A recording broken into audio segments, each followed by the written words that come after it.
We have a guest in the studio. He's a member of parliament from Ghana. We'll be introducing him shortly. But the first thing that we want to do is we have our African proverbs. CT has one from Ethiopia. Yes. The hyena is gone. That's when the dog barks. The hyena is gone. That's when the dog barks. Okay. I think what the proverb didn't say, there's a certain variety of dog that when they see an adversary that they know is beyond them, first of all, whine. You know this tale of tucking your tail between your legs? They tuck their tail between their legs, crouch and run away. And when they realize that the adversary is no longer there, then they come out in full flare, chest out. And a loud bark. Yes. Where is he? Where is he? Where is he? Tell him to come back. Come back. See? That's the theme for today. Took off. Yeah. That's it, eh? The Honorable Sam George is a member of parliament from Ghana. He is for... Okay. I'm going to read it the way I see it written, and then you'll tell us how you pronounce it. Ningo-Prampram constituency in the Greater Accra region. Well, good morning to your listeners, and let me say you've done a very good job. It's Ningo-Prampram, and so you scored an A on that. Good. Ningo-Prampram constituency. Yeah. Okay. We were of the view that there is no other place in the planet called Ningo-Prampram. There can't be any other place. There can't be. And There's only one. And there's a hyphen. Yes. So it's two traditional areas, two towns, twin cities, for want of a better description. So you've got the Ningo-Paramount, it's a traditional council, and then Prampram also has a different traditional council. So I represent both traditional councils, or two towns, basically, two cities. Okay. And it's in the Greater Accra region. Yes, in the capital of Ghana. All right. It's about a 45-minute drive from the center of Accra, about 15 minutes drive from our Tema port, which is our main harbor. Ningo-Prampram is the fastest growing district in the country today, because most of the industries, Tema is our industrial area that was created by our first president, Osagyefo Dr. Kwame Nkrumah. Tema is exhausted, and so most factories and industries today are looking for industrial land that is close to the harbor because of exports, and either exporting the finished product or importing the raw material that they need. And so Ningo-Prampram has become the preferred destination for factories and industries as an industrial area. Again, the cost of real estate in Accra is one of the most expensive real estate cities. In fact, a square meter of land in Accra is more expensive than a square meter in Manhattan in New York. And so most young people who are starting off with life are unable to, who want to build or own their own property, are unable to do that in the center of Accra. But because of the proximity to Prampram and Ningo, a lot of them are coming over there. The land is cheaper there. You'll get the land for a fraction, 20, sometimes 15% of what the land is going for in the center of Accra. And so it's the preferred destination. And we're right by the sea, so it's more of like a home that's a resort kind of thing for most people, and they're coming in there. It's come with its antecedent problems, traffic and all of that. Previously, you could drive from Prampram to Accra Central in 45 minutes. Now it could take you 2 hours. But there's work on that. There's work undergoing that. Parliament approved a $94 million facility from the UK government. And so you're seeing an expansion of the road. It's currently a 2-lane road. We're expanding it to a 10-lane road with 4 interchanges along it. Contractors are on the road. So we're hopeful that within the 18-month lifespan, we will be in a good place. Yeah. What other infrastructure are they doing? Are they looking to do rail? We because of the increasing population there, you look at all the ancillary infrastructure, that social infrastructure that is needed, internal roads, hospitals. We used to have a polyclinic it's no longer fit for purpose. And so we've been able to, even though I'm an opposition member of Parliament, we've been able to lobby the government to commence the building of a district hospital, which is much bigger and much serves a better purpose. It's under the government's Agenda 111 project, which is a project to build 111 district hospitals across the country. We are looking at expansion of school infrastructure within the district. I'm using my MP's Common Fund as part of that, and also using a foundation that I've started, the Jata Foundation. And the Jata is how I'm called by most of my supporters in Ghana, or largely by the media in Ghana. Jata is it's how the lion is called in my local language. The lion is called the Jata in my local language. You're the Simba. Pretty much. I believe it was in this part of the world of Africa, I would have been called Simba, but I'm referred to as the lion. And so we have the Jata Foundation that is looking to take off a lot of the corporate social responsibility or social work that I do, because I feel like it's beginning to affect my politics, my raw politics, because I'm having to do a lot of social infrastructure and social work. And for me, I think it detracts away from my ability to focus a lot more on legislation. And so we decided to set up the foundation and have professionals run it, and then be able to channel whatever resources we have there and let it be properly run, because we're doing things like healthcare, school fees. One of the things I realized when I became a member of Parliament, I'm quite young as well, I became a member of Parliament by unsitting one of the legacy members of Parliament in Ghana's history. In fact, he was in politics before I was born. I studied about him in school, and it was thought to be impossible. But the young people of my constituency and my country gave me an opportunity. And I believe that it's important that we build the human capital of the African youth. And so I realized a lot of them tell you, I'm done with school. And when you ask them, they'd finished the senior high school, they hadn't gone to the university. And for me, I thought that the university should be the base level of education. And so that should be where you're done. I mean, my 6th year as member of Parliament, at the last check, we'd done almost 300 students in the university who would put in university paid for their fees, some of them even at the master's level, to ensure that we build the human capacity of the people of my constituency to be able to approach better opportunities for themselves in life. Mheshimiwa, that's what we'd call you here. The Honourable. Our members of Parliament are referred to as Waheshimiwa. Tell us a little bit about your political structure. What sort of government do you have in Ghana?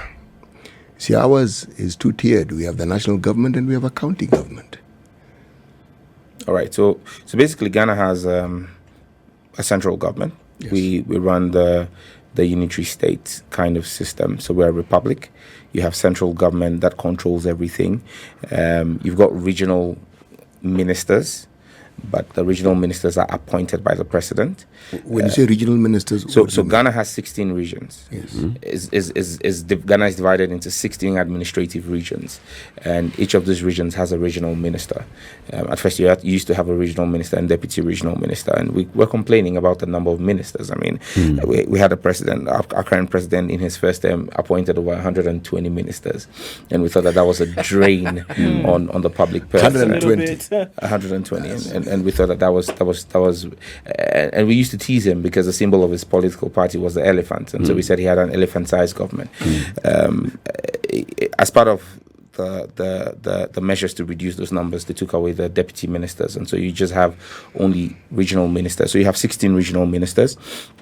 We've got 275 constituencies, so you have 275 members of parliament, but you have 200 districts.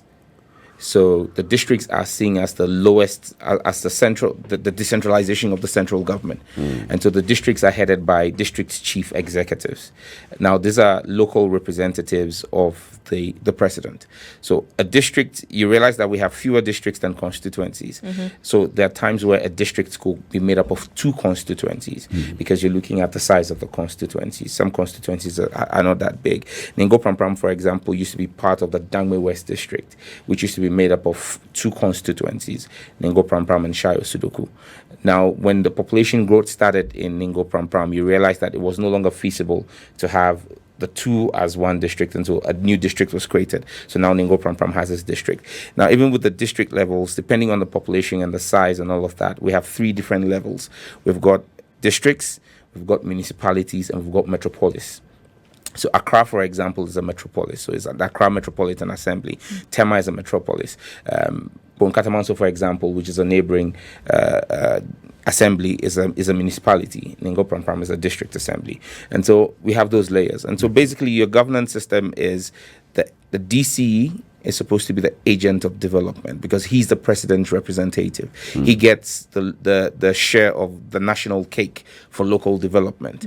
The member of parliament is supposed to be the people's representative that advocates for the people's needs in the House of Legislature. So if I am elected, the DC is not elected. Do you have a say in that fund? No, I'm an ex-official member of the Assembly, and even when it comes to the MP's Common Fund, which is 5% of what. So, for example, if $1 million Ghana cedis was dedicated to Ningo-Prampram, for example, 5% of that will be designated as the MP's Common Fund. 6.5% another 5% of that is also designated as the Disability Fund to help persons with disability. The remaining 90% is the District Assembly's Common Fund, which is administered by the DCE. Now, my 5% is not is administered by me, but not controlled by me. Explain, please. Okay, so that 5% sits in the MP's name, but the signatories to that account are the DCE and the district coordinating director. So the MP is not a signatory to that account. So what happens is, for example, I want to pay school fees, or a community comes to me and says, we're building a school, we need 100 bags of cement. I would have to write a letter to the DCE saying that, please approve X amount from my allocation. And he will have to process it, do the procurement. I don't do the procurement. So he will do the procurement through the district's procurement office of which contractor would supply the cement, and then do the supplies and make the payments. It's a tricky situation, because when you have a situation, for example, in my constituency where I'm an opposition MP, the DCE is an appointee of the president. The DCE may have an intention of contesting as the candidate for the governing party in the next election. So why would he process requests that would make you look good? And so you've got those kinds of situations, but, well, not the lion. I don't have that situation, because for me, what I do is, and it's a lesson that they learned from my first year, because unfortunately, when I got into Parliament, before I went into Parliament, I used to work in the office of the president as his communication specialist. And so I worked there for 4 years and then contested for Parliament, and unfortunately, when I won for Parliament, my party lost the general elections. So from year one in Parliament, I've been in opposition, and I realized those challenges from year one. So what I did was simple. When I write to the DCE, if it's for school fees or for a community or for a church or whatever, a mosque, I copy the recipients and let them know that I have sent the letter, I've sent your request to the DCE. So your request has been, as far as the MP is concerned, I have approved it. And so, in fact, what made them stop messing up with us was youth groups. And I had about 10 youth groups that needed some support for a festival. And so all I did was I just asked all the youth groups to meet me at the district assembly, the district chief executive's office, on a Tuesday morning. And we got there and I said to the DCE, well, for 3 weeks I've sent you a request. You haven't. So I brought the people whose request I have sent to you. And I walked away and left the youth with him. Next time I went there and didn't spend a week. It was approved. So what do these regional ministers do? Well, basically, they oversee what we call RegSec, which is the Regional Security Council, and they oversee the administration of the regions. So, for example, it's difficult to see the influence of the regional ministers in Accra because that's the seat of the central government as well, even though we have a regional minister. But when you go to the other regions, for example, if a contractor was to build a road in a region, he would go and take his commencement certificate from the regional minister's office. The regional minister's office has engineers and all of that who would also be the ones to work with the Ministry of Roads and Highways to follow up on that project. So basically, the regional minister is the president's representative in the region, ensuring that the president's agenda is carried out. Sounds like PCDC, the structure that we used to have before Constitution 2010, which brought in devolution. So there was the president, and then the president would have a structure of provincial administration. Yeah. 8 provinces with a provincial commissioner who is in charge of security and development and everything. Pretty much. And reports to the president. And then there's a DC and the DO and the chief and the sub-chief and the village headman going all the way down. Yeah, what we've tried to do is to have a devolution between our traditional authority and political authority, and so the chiefs have or traditional authority have no direct role in the administration of regions or districts. Yeah, but we have the National House of Chiefs, which is a constitutionally mandated body that is an umbrella body of all traditional authority, recognized traditional authority. So before you're recognized, you have to be gazetted by the National House of Chiefs, and they oversee, and they're basically, the constitution says they're the custodians of Ghana's traditions and culture. And so whatever becomes acceptable norm is what has been approved by the National House of Chiefs. Okay. I'm just looking at the structure and understanding how this all comes together and how it works. It seems as though, and not just from internal appreciation, but from external appreciation, Ghana seems to have her ducks in a row. Many times been called, of course, the darling of West Africa when it comes to then the development agenda from the West. Now, when we look at the development hand that would come from the West, how does then that play out in this structure? If we're talking about a member of parliament who must go to the DC, for example, to then be able to get funds for development projects throughout constituencies, or throughout districts, throughout areas, how then does the development agenda play out through this clearly stable structure within government? All right. So basically, as an MP, I wouldn't go to a DC for development. I would go to the minister responsible, because at the end of the day, the DC doesn't have the control over projects or over developmental funds that will come in for projects, for example. That would be the preserve of central government.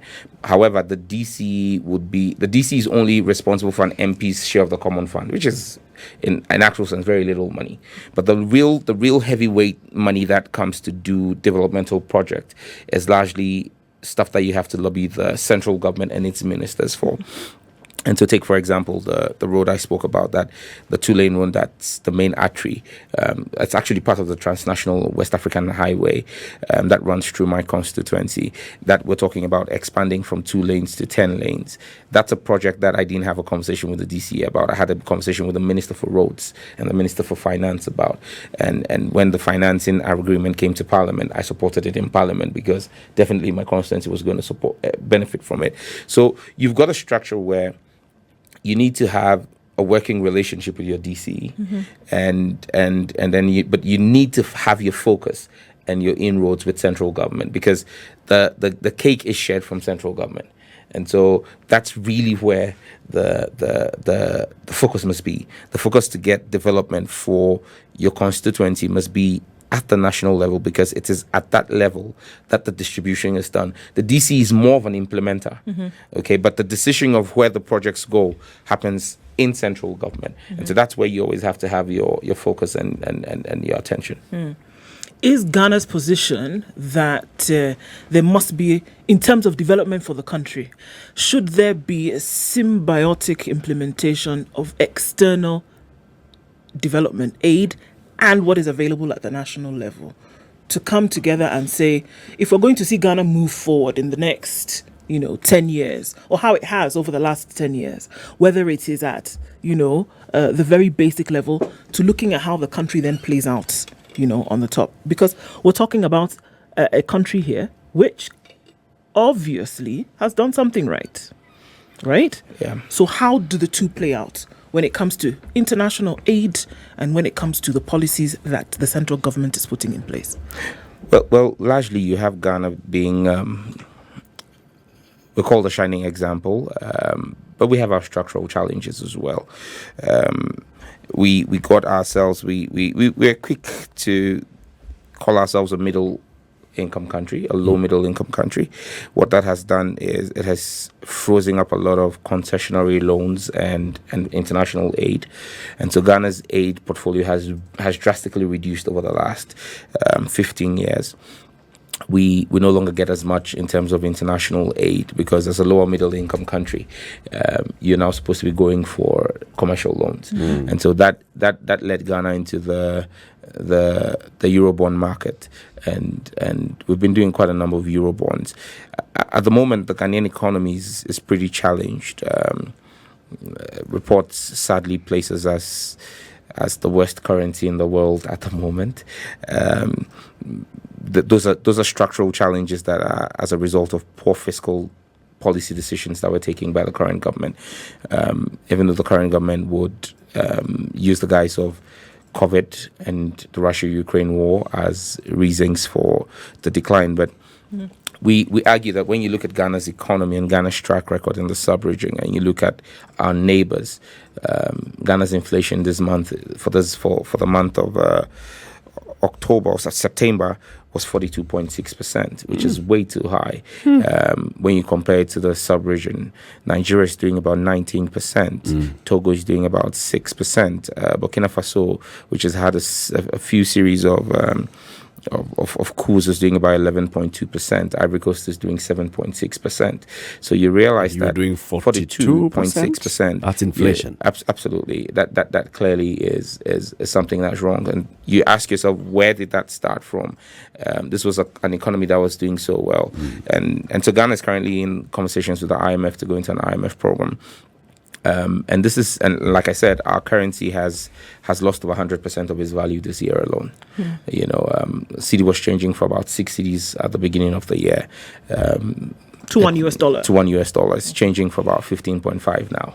You know, so more than 100% depreciation in our currency, and these are all as a result of decisions that were taken in 2020 for the current president to win his re-election.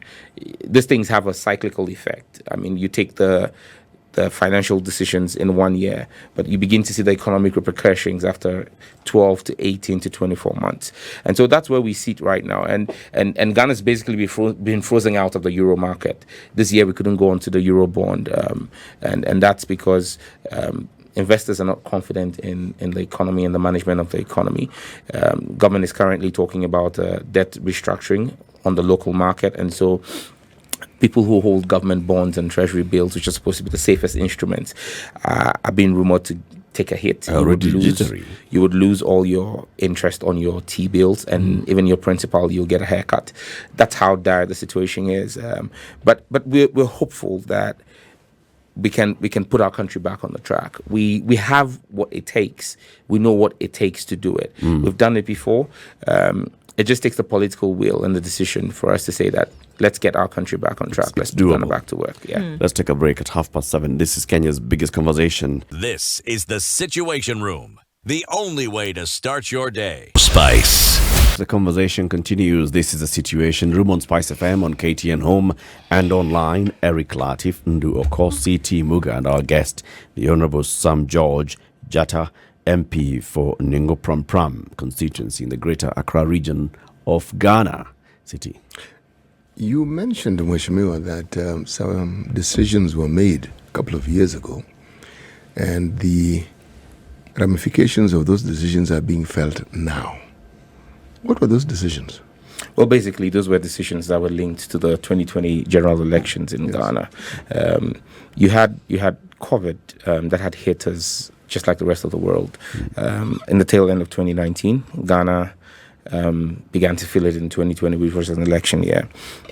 The president exercised his executive powers at the time, and basically we had a suspension of a number of fiscal measures that existed. For example, we have a fiscal stability legislation, or the Public Financial Management Act, that restricts the Bank of Ghana's borrowing to central government. At first, it used to be endless. As part of our fiscal reforms, we dropped it to 10%. And subsequently dropped it to 5%. But you realized in 2020 that Parliament actually gave approval, because of the emergency of COVID, for extra funding from the central bank. And we saw almost 12% of borrowing. We saw the central bank lend 10 billion Ghana cedis to the central government. You also saw a situation where you had the World Bank and the IMF advanced rapid credit, like many other countries did, to Ghana. We received $2 billion from in rapid credit support and in SDR drawing rights from the IMF. We received about $430 million from the World Bank as COVID support, and $130 million again from the World Bank to do purchases of COVID vaccines. And so in a total, we had about $6 billion US made available. We started commercial production of oil in 2008 in Ghana, and in 2010, the government in which I served decided to set up what we call the Heritage Fund and the Stabilization Fund. The Heritage Fund is supposed to be a percentage of government revenues that are put in that no government can touch until Ghana's oil reserves run dry.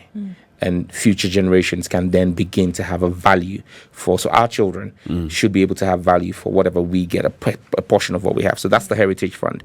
Then you have the Stabilization Fund, which is also a percentage of oil revenues that are put in to help government come out of any shocks.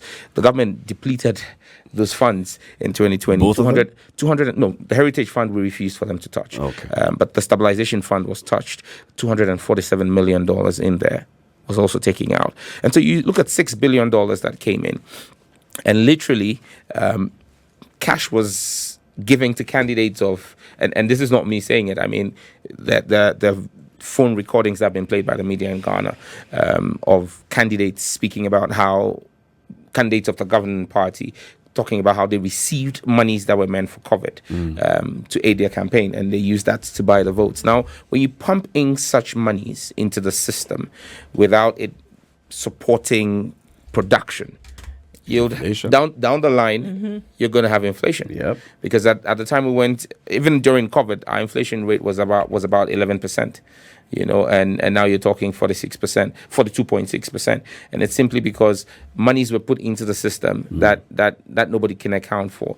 I mean, for example, some of the mind-boggling things that Parliament has been calling for a forensic audit of COVID expenditure. Government is refusing that, because you look at some of the things that we saw in 2021 when we did and I sit on the Public Accounts Committee of Parliament, which is basically the committee that looks at the Auditor General's report on government expenditure in the previous fiscal year.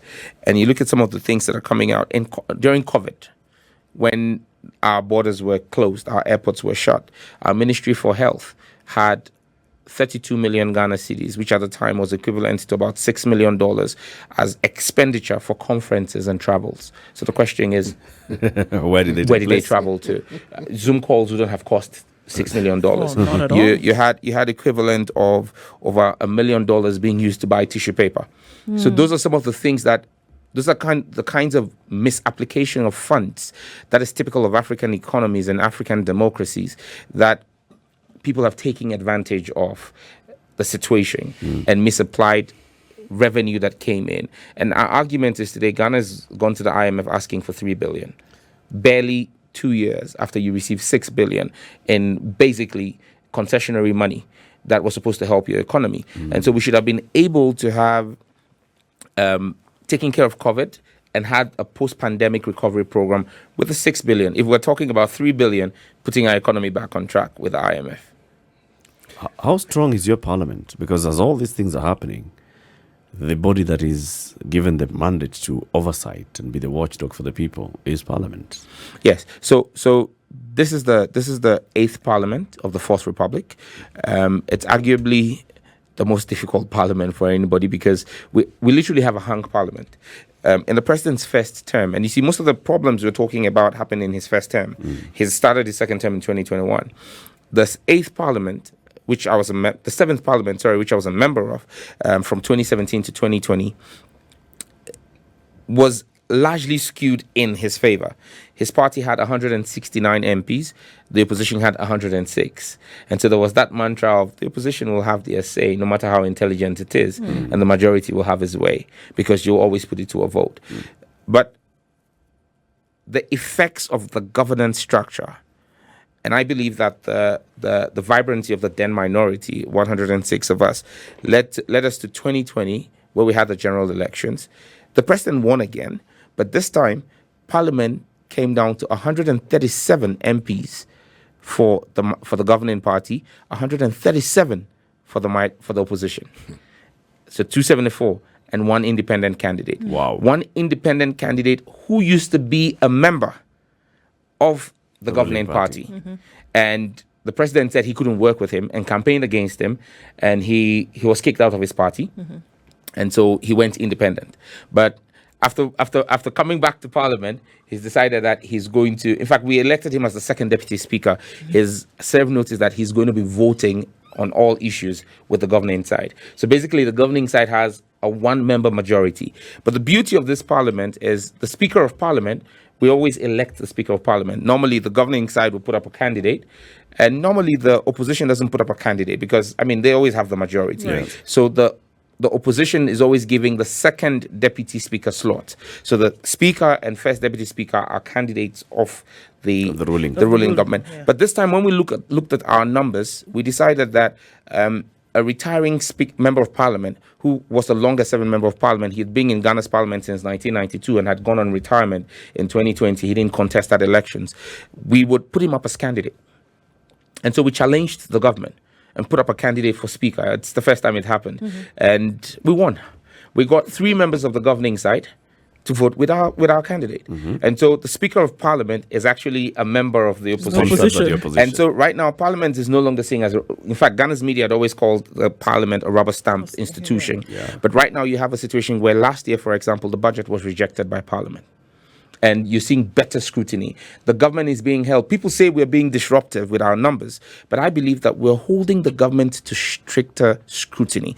Now the government is careful. You've seen less loan agreements come to Parliament because previously you see Parliament is rising today. Then a 600-page loan agreement comes to the Finance Committee this morning. and they tell you that they have read it. They tell you that they've done the scrutiny. They tell you they've done all they have to do. And they bring the report same day and approve the loan. And you can have all the confusion and all the objection made by the opposition. They always have the numbers.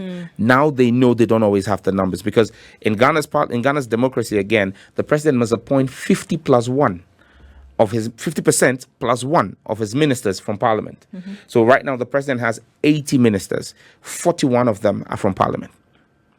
And so it then means that, and when you have ministers, they have official travels, they have trips. So it affects the numbers in Parliament. They're not always in Parliament. And so at times you see government having to hold on and issue a fiat for all government ministers who are on official assignments to return to Ghana. I mean, we've had very interesting times, like when the budget was rejected, and when we passed the controversial electronic levy on mobile money transactions, what you call M-Pesa. Government brought a tax on it. We opposed it, and for the vote of that, government had to send private jets across the world to pick up members of parliament to bring them into parliament to be able to vote for government to have its numbers. But I think that all in all, when you look at the developmental agenda, we just like the rest of Africa at the mercy of the Western powers and the Western world and what their agenda is. And also, well, the West has a certain agenda for Africa. And recently a video came out of a member of the European Parliament speaking about Africa and Europe. It broke my heart because he said Europe is a garden. He didn't mention Africa, but he said the other side is a jungle. And as gardeners, we've taken care and built a beautiful garden. But the jungle is stronger than the garden. And the jungle will override the garden. So as gardeners, we have to put the jungle in check. Ouch. And so there is an agenda. As we speak today, there is a joint parliamentary assembly going on in Maputo, Mozambique. Now, this JPA has representatives from African parliaments. It's to look at the EU ACP treaty, the African, Caribbean, and Pacific States Treaty with the European Union. First and foremost, that whole body was created to give the ACP, the countries in the African region, the Caribbean region, and Pacific region, a collective bargaining power with the European Union.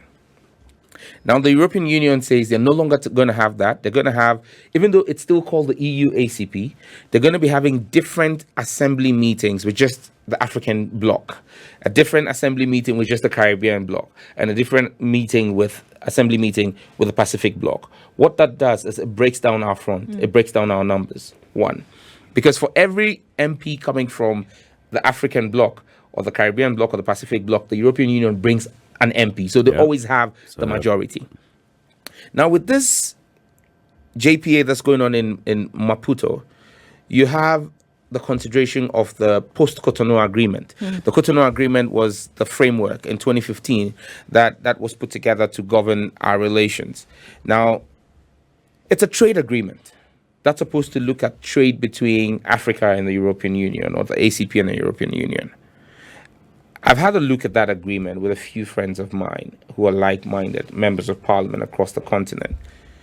And it's shocking to find out that in a trade agreement that's supposed to be signed by trade ministers, you have the EU insert provisions that it says are contingent or conditions precedent for the enforcement of this trade agreement. And what are some of this? They call them human rights. Now, someone will sit back and say, well, that's not a bad thing. Human rights is not a bad thing.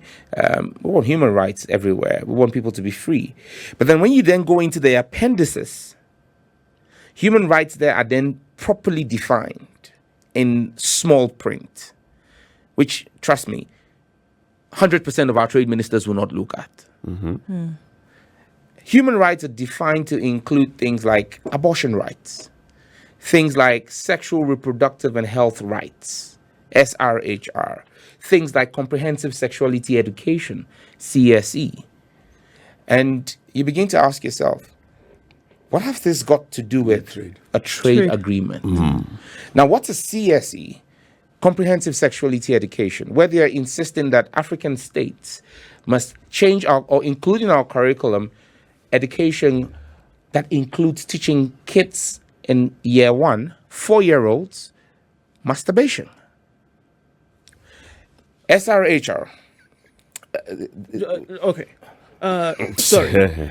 Just hold on for 1 minute. Let's just backtrack on that. Good. Are we saying that this is what is in this documentation, and we're saying that it's quid pro quo in order for this trade agreement to come into place, where one or two countries essentially would benefit from a trade pact, imports, exports?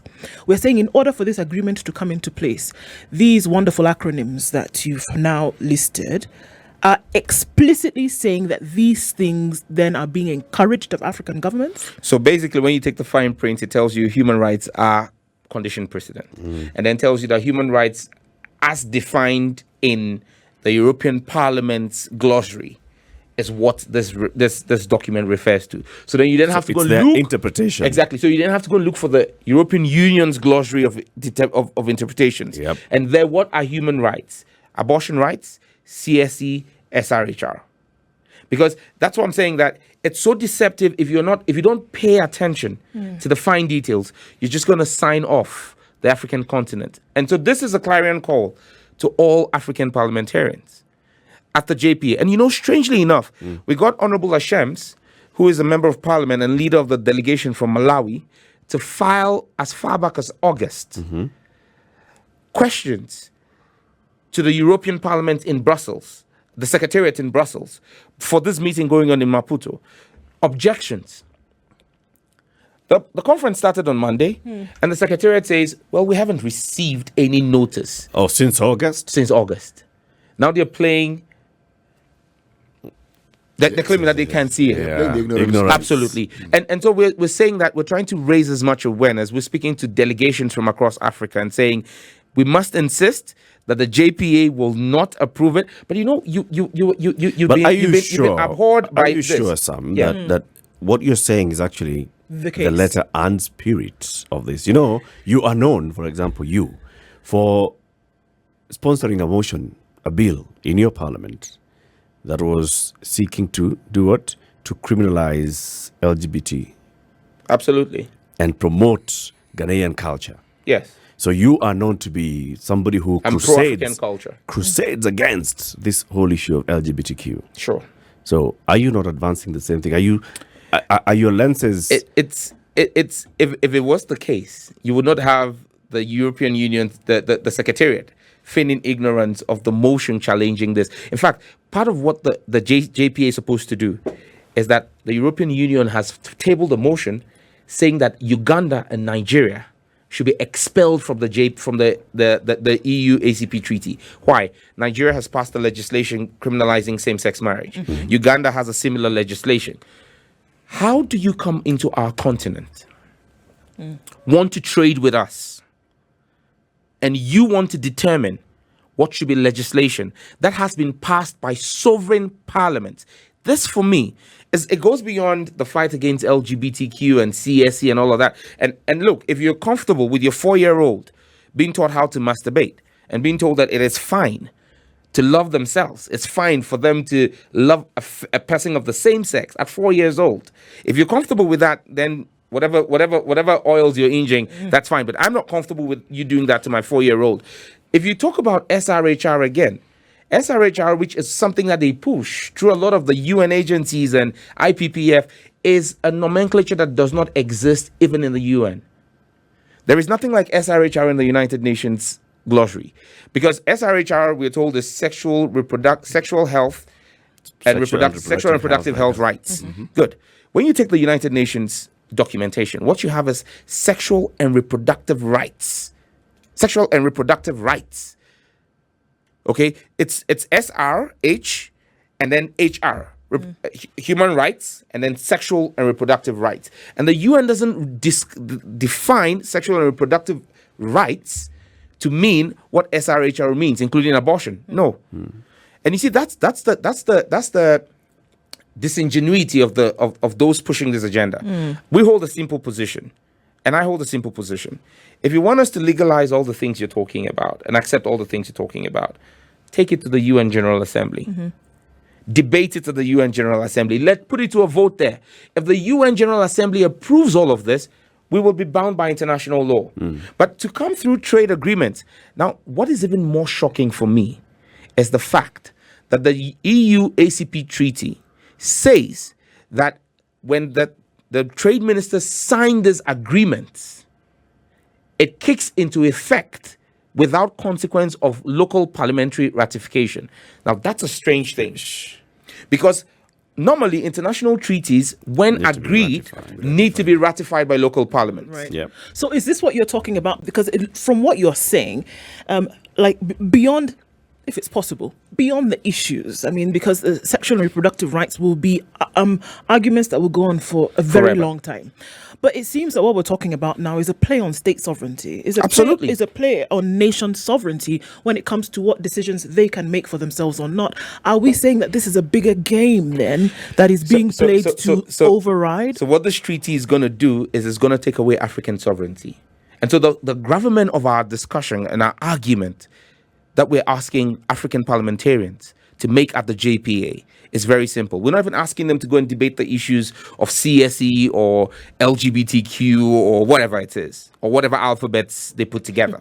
No, that's not what we're asking them to do. We're asking them to uphold African sovereignty. This is the recolonization. That agreement is the recolonization of the African continent. Because you cannot tell me that 6 members of Ghana's parliament who will go to the treaty have the right to sign off the whole of Ghana to an agreement without the opportunity of the sovereign parliament of Ghana sitting back and saying, we're going to look at this treaty, we're going to ratify this portion. And international law says that when a country signs up to a treaty, you come back and ratify it, and you ratify portions that are consistent with your local legislation. And so, take for example, I play a lot in the telecom space, and Ghana has ratified both the Budapest and Malabo conventions. But when we did the local ratification in Ghana's parliament, the portions of those international treaties that we said, this we're not ratifying for Ghana.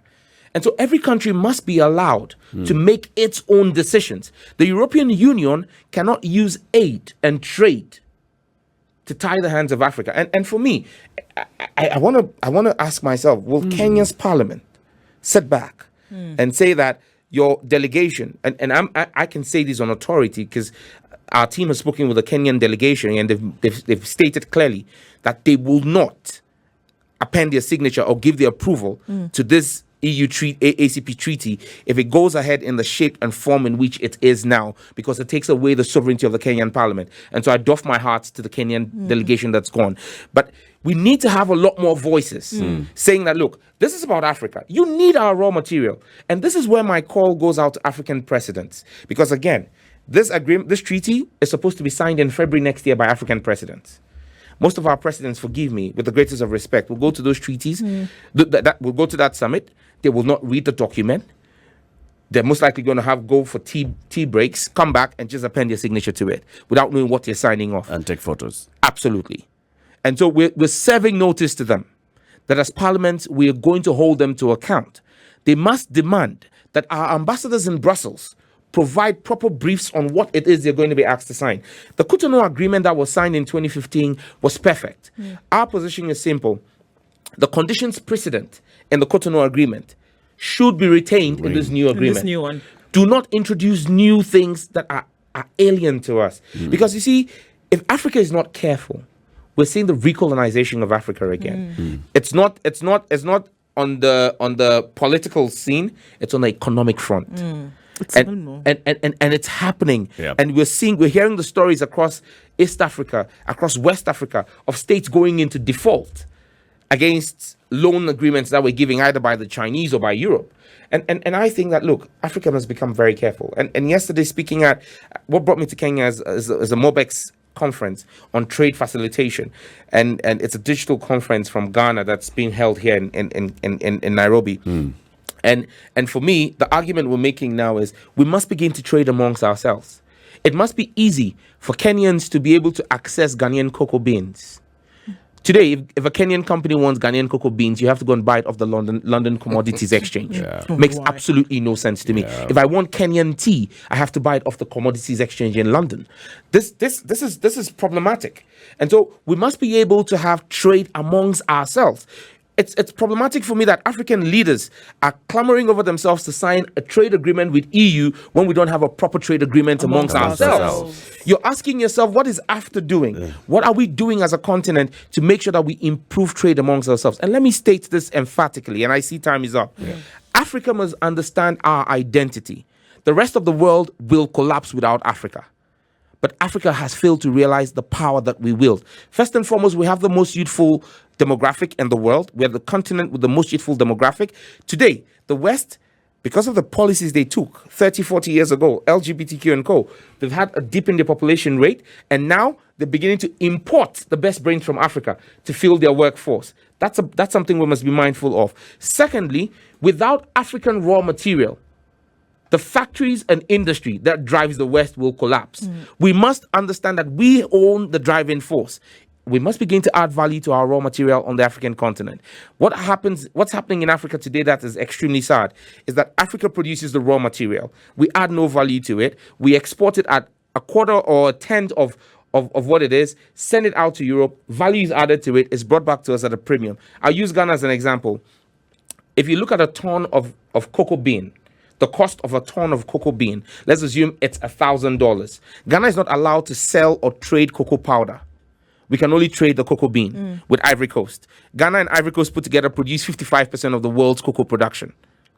Now, with the two countries are not allowed to trade the powder, we only trade the bean on the London Commodities Exchange. If a ton of cocoa bean costs $1,000, a ton of cocoa powder costs $4,000. Now, we are made to sell the bean to Belgian, Swiss, and London and British mills. They mill the bean, produce the powder, and send it back to us as processed powder and chocolate. So ask yourself, why can't we? And it's possible. When Ghana and Ivory Coast 6 years ago decided we wanted to fix a ground price for cocoa bean, else we will stop export of our cocoa bean, the European Union and London Commodities Exchange agreed to it. So if we come together as Africa and say that our raw material, we want to process it here and add value. You want to build a factory to process it, build it in Africa. You want to process the tea, build a factory here in Kenya. Provide the jobs here in Kenya. You would realize that Africa will become more resilient and more self-sustaining. Until we have that realization and stop chasing the photo ops and stop chasing the hand-downs, Africa will never take its rightful position. Remember, We end on the a high. gardeners want to keep the jungle in control. We end on a high. Thank you very much, Sam. We you kept so quiet much. to let you finish. If you left me, I'll speak for another hour. Speak like a televangelist. Thank you very much for joining us. Maybe because I'm a church elder. Thank you. The Honourable Sam Nartey George, a Member of Parliament for Ningo-Prampram constituency in the Greater Accra region. He's been here. He's been our guest this morning.